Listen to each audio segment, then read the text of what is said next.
ফুটেজে আনিশাকে দেখে আনিশার পর্দা সবার সামনে ফাঁস করে দিল রিতম। হ্যাঁ বন্ধুরা, এটা দেখতে পাবো আমরা তোমাদের রানী সিরিয়ালের পরবর্তী আপডেটগুলিতে। আর অলোক সেনের চক্রান্তে বোমাটা ব্লাস্ট হয়ে যায়, আর সেখানেই রানী ছিল।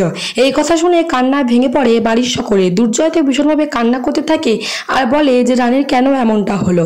শুক্লা ভীষণভাবে ভেঙে পড়ে। এদিকে দুনি তো ভীষণভাবে কান্না করে থাকে, আর বাড়ির সকলে বলে ওইটুকু মেয়ে মাহারা হলে কি অবস্থাটাই না হয়। পড়ে গেছে আনিশা, কারণ পিকলুকে খুঁজে পাওয়া যাচ্ছে না। অলোক সেনকে ফোন করে বলে যে পিকলুকে যেন খুঁজে বের করতে। তখন অলোক সেন বলে নার্সিংহোমে কোথাও আছে, কারণ বাইরে আমার পুরো পার্টি লাগানো আছে, বাইরে বেরোলে কেউ না কেউ চোখে ঠিকই পড়তো। দুর্জয় তো ভীষণভাবে কান্না করতে থাকে। তখন রিতম মনে মনে ভাবে যে সেদিন তো আনিশাই বলেছিল রথ সাজাতে রানীকে, তাহলে কি এটা আনিশার কোনো চাল হতে পারে? রানীকে মারার জন্য ভালো মানুষের নাটক করে সবার সামনে রানীকে ভুলিয়ে ভালিয়ে নিয়ে গিয়ে বোম ব্লাস্ট শেষ করে রানীকে মৃত্যুর মুখে ফেলার জন্য আনিশাই কোনো প্ল্যান করেছে। রিতম তো মনে মনে চিন্তা করতে থাকে আর দুর্জয়কে ভীষণভাবে সান্ত্বনা দেয়।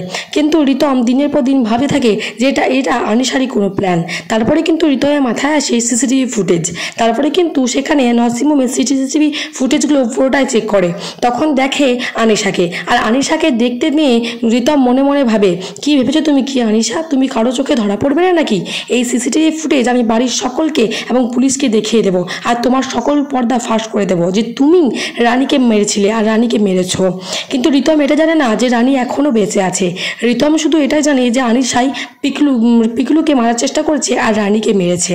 তো বন্ধুরা, এটা যদি হয় তোমাদের কেমন লাগবে যে রিতম সবার সামনে আনিশার কুকীর্তি মুখ সবার সামনে ফাঁস করে দেয়, আনিশাকে পুলিশের হাতে তুলে দেয়? তো এটা হলে তোমাদের কেমন লাগবে অবশ্যই কমেন্ট করে জানাও তোমাদের মতামত। ভিডিও যদি ভালো লাগে চ্যানেলকে সাবস্ক্রাইব করে একটা ভিডিও লাইক করে পাশে থাকবেন। ধন্যবাদ। নিয়ে আসছি নেক্সট কোনো আপডেট নিয়ে।